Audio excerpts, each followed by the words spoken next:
Oke. 1, 2, 3. Ayo subscribe Gaji Sarunang. Sarungan.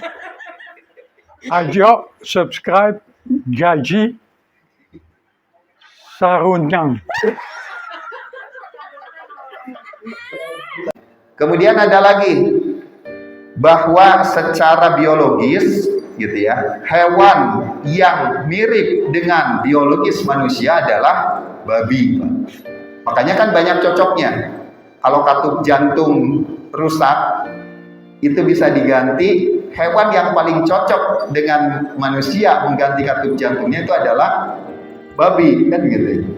Kemudian vaksin itu yang banyak kan dari babi, dari sapi, dari hewan-hewan gitu itu belum lama gitu ya, gitu. Jadi, nah ini semua adalah hikmah-hikmah. Jadi tidak disebutkan dalam Al-Quran. Tapi kalau di Al-Quran ya disebutkan babi itu haram.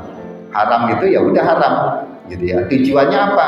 Tujuannya cuma satu, mau taat atau tidak. Ujungnya itu aja. Babi haram, mau taat nggak? Itu aja. Kalau kita taat, berarti takwa. Kalau tidak taat, berarti tidak takwa. Begitu aja.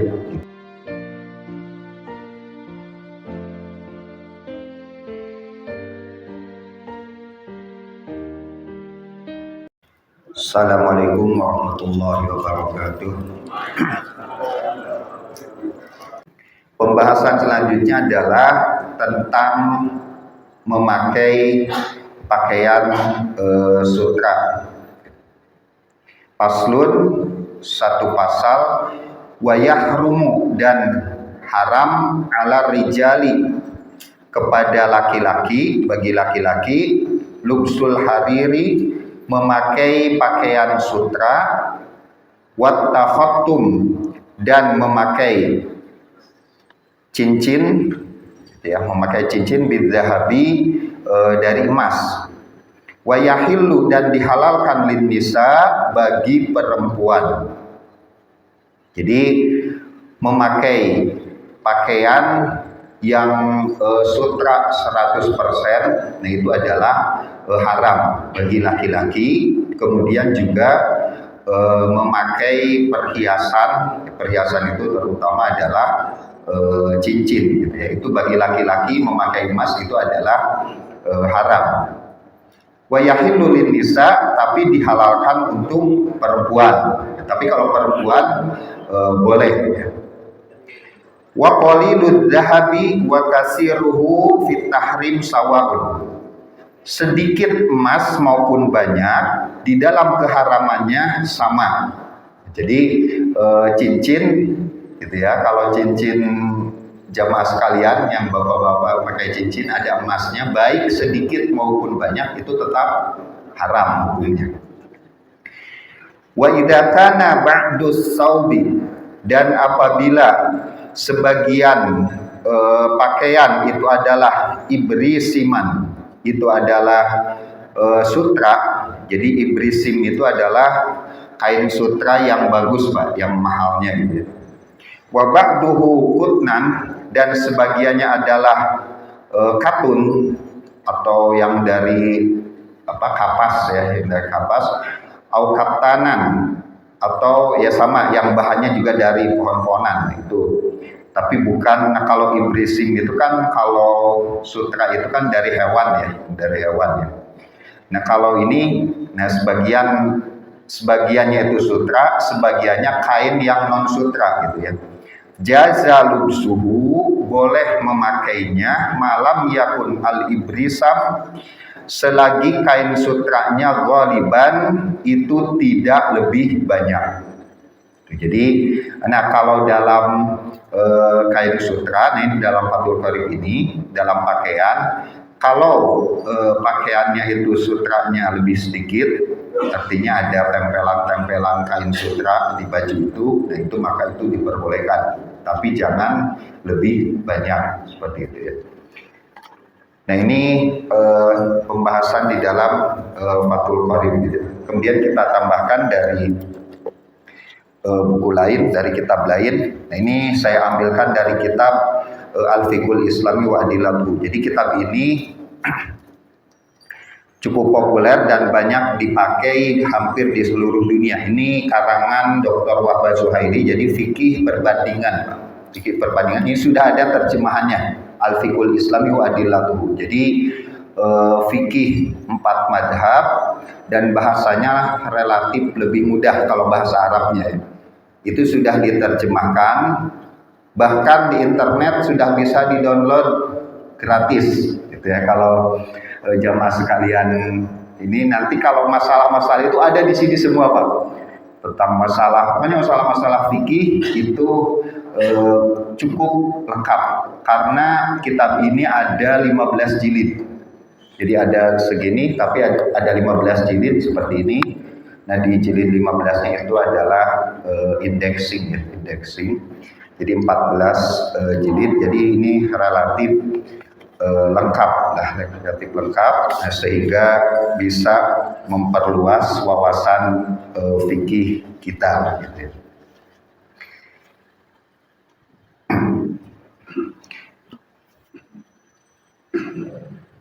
Yahrumu ala rijal lubsul harir wa takhattum bidhahab, tadi sama.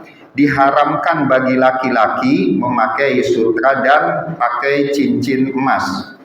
Wa yahillul al-lubsu wa takhattum mutlaqan wa yahillu lin-nisa, dan dihalalkan bagi perempuan memakai pakaian atau memakai cincin gitu ya. Wa tahalli, dan perhiasan bil khuliyyi minadz zahabi wal fiddah, dari emas dan perak. Jadi kalau laki-laki dan perempuan beda. Jadi kalau laki-laki diharamkan, tapi kalau perempuan diperbolehkan. Nah, ini dasarnya kenapa? Karena hadis aja ya. Jadi yang paling penting ada hadisnya. Az-zahabu wal harir hillun li innasi ummati haramun ala dzukuriha. Jadi emas dan sutra dihalalkan bagi perempuan umatku dan diharamkan bagi laki-lakinya. Nah, ini di dunia ya. Tapi nanti kalau di surga justru pakaian itu adalah sutra. Jadi emas itu nanti kalau di surga itu ya bejana gitu ya, tempat minum, tempat makan itu dari emas perhiasan. Khomer di dunia diharamkan, tapi nanti di surga itu justru akan ada sungai khomer gitu ya. Jadi wa khamrin ladzatin lisyaribin, bisa dibaca di surah Muhammad. Jadi nanti di surga itu ada 4 sungai gitu ya. Jadi ada 4 sungai. Yang pertama adalah min labanil lam yataghayyar ta'muh. Pertama ada sungai air susu yang tidak pernah berubah rasanya. Kemudian ada khamar yang lezat bagi orang yang meminumnya. Kemudian ada madu gitu ya, wa asalim musaffa, madu yang suci. Nah, kemudian nanti ada tentu air tawar ya yang sangat suci. Nah, ini diharamkan bagi kita. Nanti kita lihat hikmahnya di belakang. Nah, tapi para ulama kemudian ada pengecualian, gitu ya, ada pengecualian tentang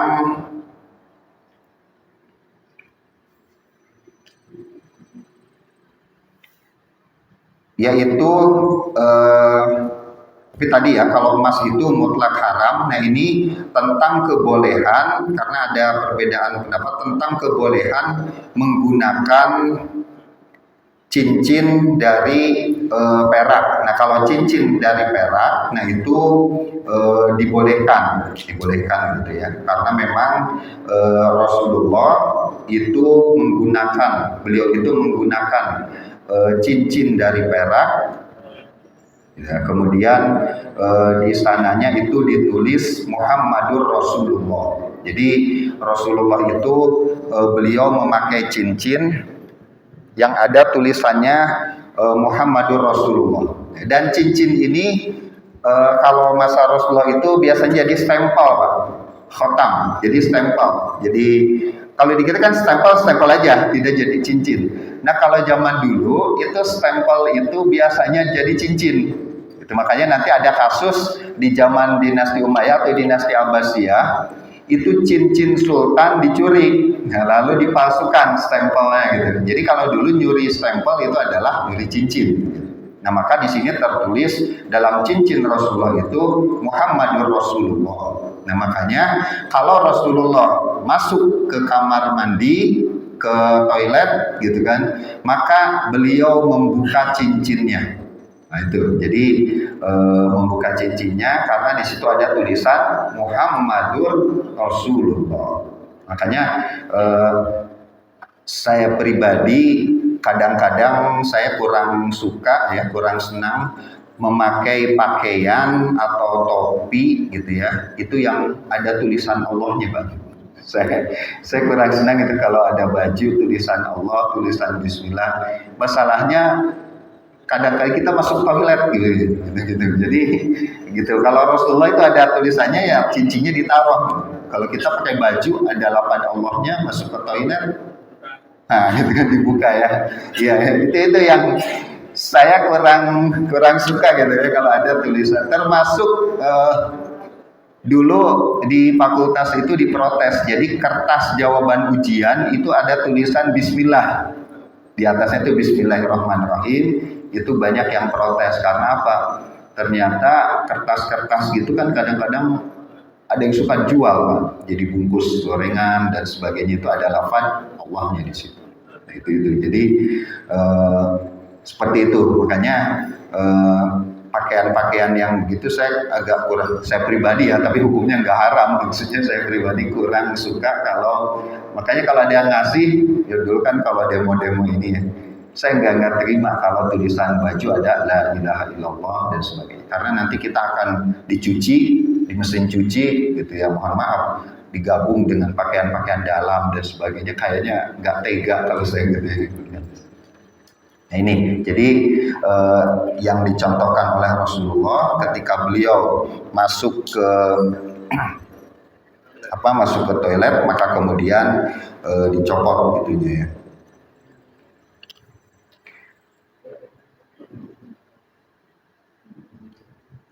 Nah kemudian selanjutnya wala yahillu lirijali bihalin kal khitbah wazawaj at-takhattum bi khatamir dhahab.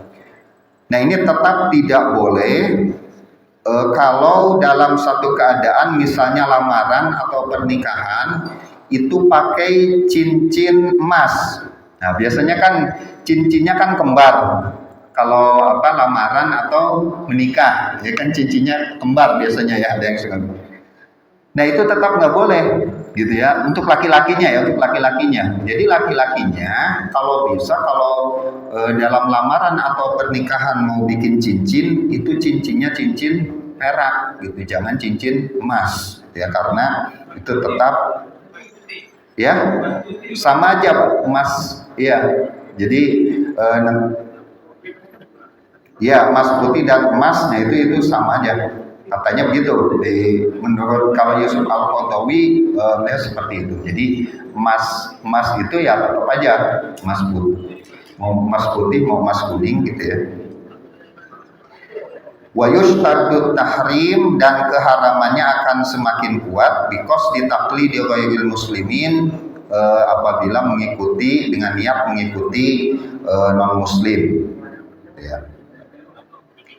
Nah tapi emas ini boleh wala ba'sa idzal indal hanafiyah min istikhdamil min tokoh wa hilyatis sayf, tapi boleh digunakan untuk misalnya perhiasan pedang. Kalau dulu kan ada pedang ya, pedang itu biasanya ada matanya. Nah matanya kalau dari emas dulu itu biasanya untuk berperang. Nah itu tidak masalah seperti itu. Nah kemudian juga di sini ada tentang kalau sutra ini dijadikan bantal atau alas untuk tidur atau duduk. Nah di sini mayoritas ulama membolehkan kalau bukan untuk pakaian. Nah tapi ada juga yang tidak membolehkan. Nah kemudian wayajuzu dan boleh lidorurati karena ada darurat lubsul harir menutup memakai pakaian sutra lisatri auratin. Jadi untuk menutup aurat. Kalau memang tidak ada pakaian lagi maka boleh memakai pakaian sutra. Awiqayatil jismi atau untuk menjaga diri minal hari awil bardi karena terlalu panas atau terlalu dingin hatta yajida ghairahu sampai menemukan kain selain yang sutra itu minas siabil mubahati dari pakaian mubah. Jadi kalau kondisi darurat maka itu boleh gitu ya. Nah kemudian boleh juga menggunakan baju sutra ini kalau misalnya ada penyakit tertentu gitu ya. Jadi penyakit tertentu kalau di kitab-kitab fikih itu dicontohkan misalnya penyakit gatal katanya gitu ya. Jadi mungkin zaman dulu itu ada penyakit-penyakit gatal atau semacam borok gitu kan yang kalau kain biasa itu bisa menyebabkan luka. Tapi kalau pakai pakaian sutra itu adem katanya bagi yang sakitnya. Nah, maka itu diperbolehkan karena itu adalah lidorurah gitu ya untuk kedaruratan.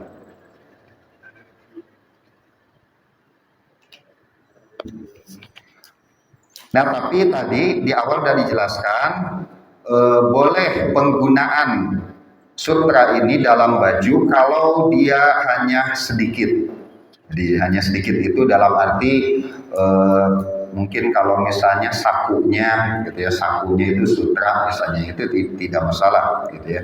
Kalau madhab Hanafi di sini mengukur seukuran 4 jari, seukuran 4 jari artinya memang tidak dominan, tidak banyak, nah maka itu diperbolehkan.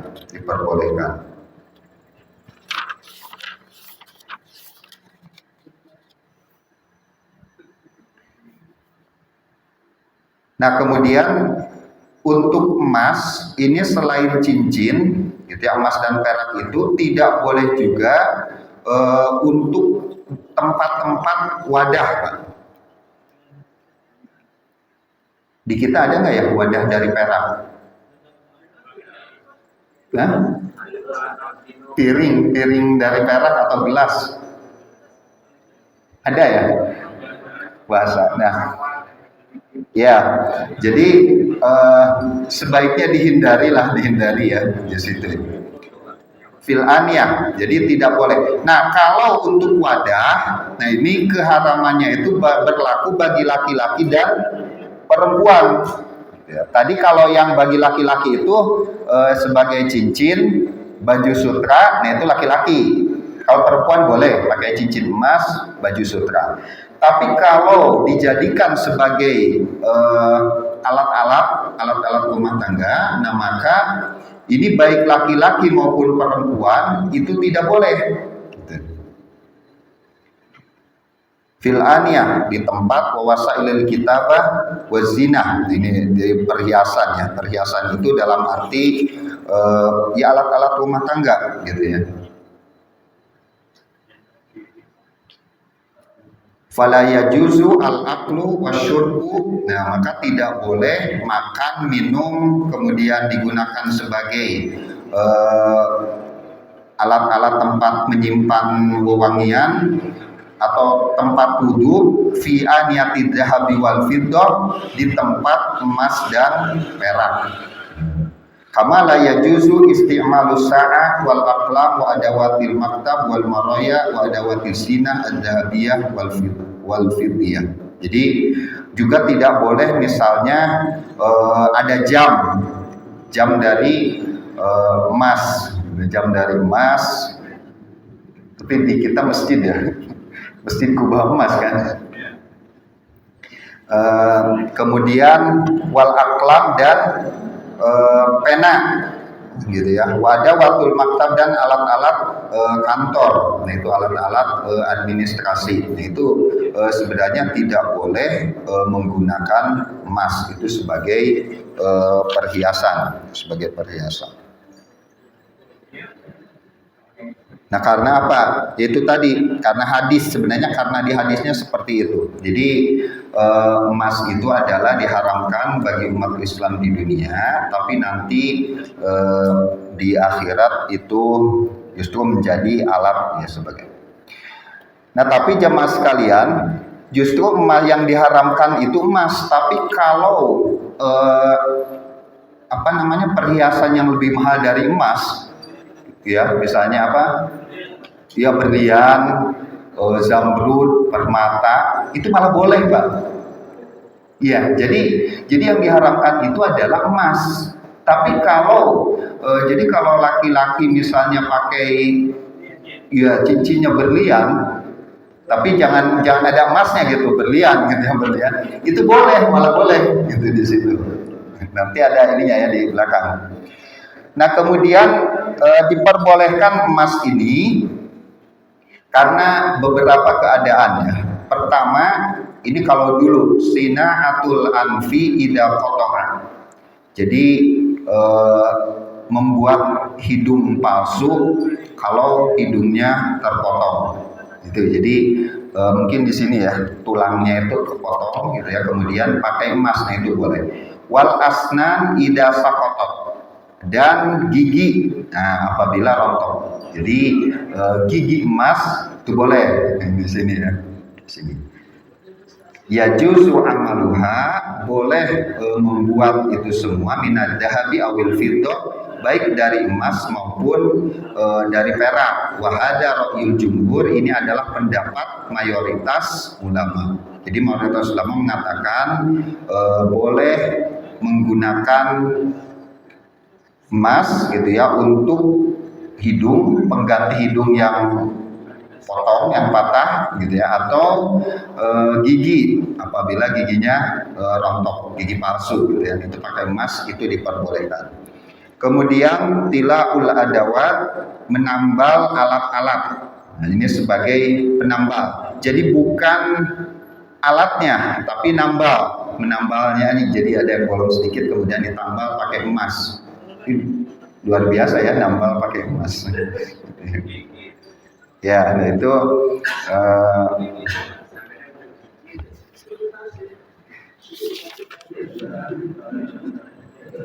nah itu ya, jadi beberapa kebolehan karena ada kebutuhan.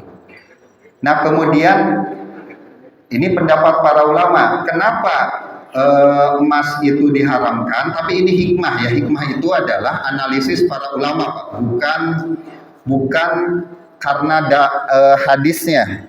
Jadi diteliti kenapa. Yang pertama, isti'malud dhahabi wal fiddah itu akan menimbulkan berlebih-lebihan dan kesombongan. Itu biasanya. Jadi kalau menggunakan emas itu biasanya sombongan gitu ya. Nah, kemudian emas dan perak, nah ini kaitannya dengan kehidupan sosial. Itu adalah barang yang dianggap berharga, kemudian wanakdul mutadawil, yaitu dia menjadi alat tukar yang stabil.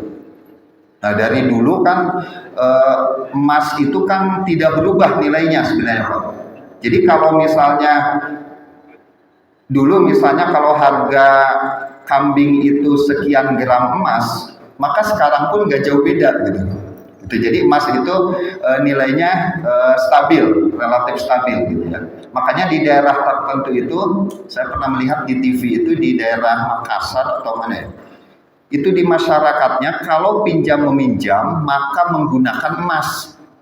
Ya, jadi kalau pinjam uang itu pinjamnya emas. Jadi saya butuh uang misalnya 2 juta. Nah, maka kemudian dipinjamin emas 2 gram. Misalnya 1 gramnya 1 juta. Maka nanti dibayar 10 tahun kemudian, saya bukan bayar 2 juta gitu ya, karena bisa jadi 10 tahun kemudian 2 juta ini hanya semangkuk bakso gitu kan, 2 juta jangan-jangan kan begitu gitu kan, tapi nanti dibayarnya tetap dengan 2 gram emas. Itu ternyata ada yang mempraktekkan di daerah tertentu di Indonesia itu seperti itu. Nah, jadi emas ini adalah nilai tukar yang relatif stabil gitu ya. Nah, kemudian emas ini Ini ada ininya ya. Falau ubiha isti'maluha la asara dzalika fi rawajihi ma fil aswaq fayahillul ittirab wal qalaq. Nah, ini secara teori ya. Kalau emas itu dihalalkan, maka penggunaan emas ini akan tinggi. Nah, maka kemudian katanya ini akan merusak pasaran, akan merusak ekonomi, gitu ya. Karena cadangan emas di dunia itu kan terbatas. Kan secara teori, tapi saya kurang paham juga ya, karena saya tidak mendalami ekonomi. Uang itu dicetak itu harus dengan ada simpanan emas. Dulu kan teorinya begitu katanya. Jadi ketika satu negara mencetak uang, maka harus ada cadangan emas sejumlah uang yang dicetak. Nah, tapi katanya dalam sejarah ternyata Amerika itu pada kurun waktu tahun sekian itu pernah mencetak uang tapi tidak menyediakan emasnya. Itu. Jadi akhirnya si uang itu tidak ada nilainya, gitu. Jadi tidak ada. Jadi emas, jadi uang itu sebenarnya dia tuh semacam sertifikat dari emas yang disimpan di bank, gitu, ada, gitu ya. Makanya uang itu ya beda dengan kertas biasa. Maka kalau emas digunakan untuk alat-alat rumah tangga dan perhiasan ya, oleh semua orang, nah maka kemudian ini bisa merusak kehidupan sosial, kata para ulama seperti itu. Nah, tapi ya tadi makanya kemudian boleh menggunakan yang bukan emas. Wajah zuzu isti'malu ghairi aniyatid dhahabi wal fiddah minal awanin nafisah kaina yaqutin. Nah itu. Jadi wazamrad wajuzad gitu ya, kemudian wa'aqiq wazabarjad wa marjan wa lu'lu. Nah itu. Kalau perhiasan yang lain justru yang kalau harganya mungkin lebih mahal ya, berlian gitu kan, permata, nah itu boleh. Tapi kalau emas dan perak, nah itu tidak boleh. Kemudian saya pernah baca juga, tapi ini apa ilmiah atau tidak ya. Jadi kalau orang yang memakai emas dalam jangka waktu lama, nah maka katanya atom dari emas itu akan berpindah ke dalam tubuh dan itu akan merusak. Itu akan merusak. Tahu ini Pak Dokter, betul nggak ya? Kan merusak kalau dalam jangka waktu lama. Nah, karena perempuan itu setiap bulan mengeluarkan kotoran, nah maka si atom emas ini akan keluar bersama dengan darah haid itu. Jadi dia membersihkan. Nah, tapi kalau laki-laki, dia kalau memakai emas dalam jangka waktu yang lama, nah maka tidak keluar. Laki-laki itu kan tidak ada darah kotor yang dikeluarkan. Kita ini nggak ada pengeluaran darah kotor, gitu. Nah, maka kemudian akan di dalam, nah, maka kemudian menimbulkan penyakit. Katanya seperti itu, tapi itu lagi-lagi hikmah ya.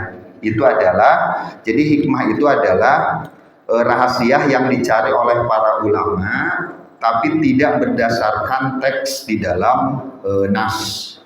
Ya, sama seperti misalnya babi itu kenapa haram? Saya sering menyampaikan. Kenapa babi itu diharamkan? Dulu penelitian katanya karena ada cacing pita. Ternyata cacing pita itu bisa dibunuh. Gitu ya. Sekarang ini kan sudah canggih, bisa dibunuh.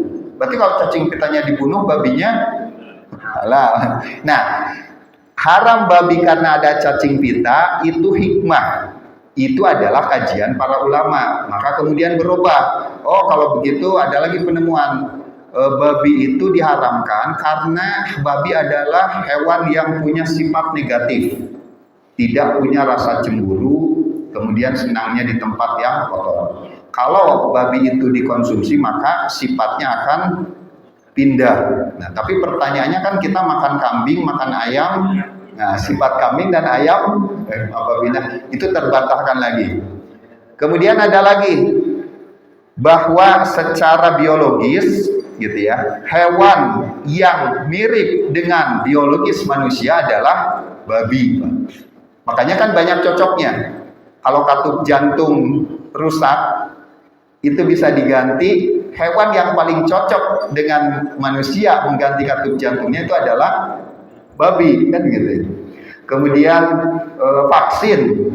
vaksin itu yang banyak kan dari Dari babi, dari sapi, dari hewan-hewan gitu itu belum lama gitu ya, gitu. Jadi, nah ini semua adalah hikmah-hikmah. Jadi tidak disebutkan dalam Al-Quran. Tapi kalau di Al-Quran ya disebutkan babi itu haram. Haram itu ya udah haram, gitu ya. Tujuannya apa? Tujuannya cuma satu, mau taat atau tidak. Nah, ujungnya itu aja. Babi haram, mau taat nggak? Itu aja. Kalau kita taat, berarti takwa. Kalau tidak taat, berarti tidak takwa. Begitu aja, gitu ya. Jadi di luar kajian para ulama.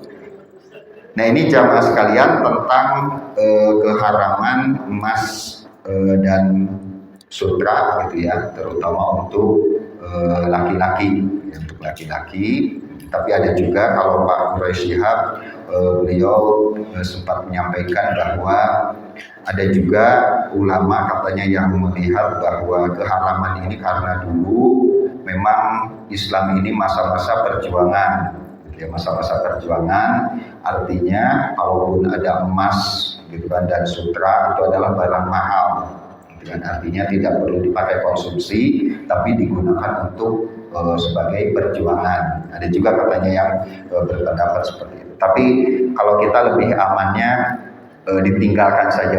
Kalau ada sesuatu yang haram, kira-kira yang haramnya jelas, gitu ya, maka lebih bagus ditinggalkan saja. Kalau memang keharamannya itu jelas dan disepakati ulama. Mungkin itu kalau ada yang mau ditanyakan atau berbagi ilmu dan pengetahuan, silakan. Ya, Aisyah. Ya, Gus Al. Dulu saya dengar kepiting haram. Tapi saudara kita kalau bilang kepiting nggak haram. Nah juga boleh. Dulu orang kan kepiting nggak haram. Iya. Nggak haram itu gimana? Ya, tentang kepiting ini memang kalau melihat di fatwa ulamanya itu jenisnya ada beberapa jenis, Pak. Saya juga nggak paham baca itunya. Jadi ada beberapa jenis kepiting yang memang ada yang haram, ada yang halal gitu, ya. Nah, tapi begini, tentang keharaman makanan itu kalau jadi ada madhab yang mempersempit yang diharamkan. Kalau dalam madhab Maliki yang diharamkan itu hanya 4. Pertama bangkai, yang kedua darah yang mengalir, kemudian daging babi, gitu ya. Yang keempat adalah hewan yang disembelih bukan atas nama Allah. Nah ini hewan-hewan yang dijelaskan secara jelas itu adalah haram. Nah termasuk nanti babi itu ya di bawahnya itu kurma anjing misalnya, itu kan jelas haram. Nah nanti kalau binatang-binatang yang lain, nah nanti kalau di dalam madhab Maliki itu dia lebih longgar. Kalau madhab Syafi'i lebih ketat. Hewan yang bertaring haram, gitu ya. Nanti hewan yang hidup di 2 alam itu haram, ya, seperti itu. Kemudian, tapi kalau dalam madhab Maliki itu tidak, itu hanya makruh saja. Jadi kayak daging ular misalnya gitu kan, daging harimau itu kalau madhab Maliki itu makruh, tidak sampai haram karena tidak masuk yang disebutkan di dalam Al-Quran. Karena ada hadis, tapi hadisnya itu tidak mutawatir gitu ya, seperti itu. Jadi, nah kalau kepiting itu ada beberapa jenis Pak kepitingnya. Nanti bisa dicari juga di fatwa MUI-nya. Saya juga agak kurang paham juga gitu, jenis-jenis kepiting.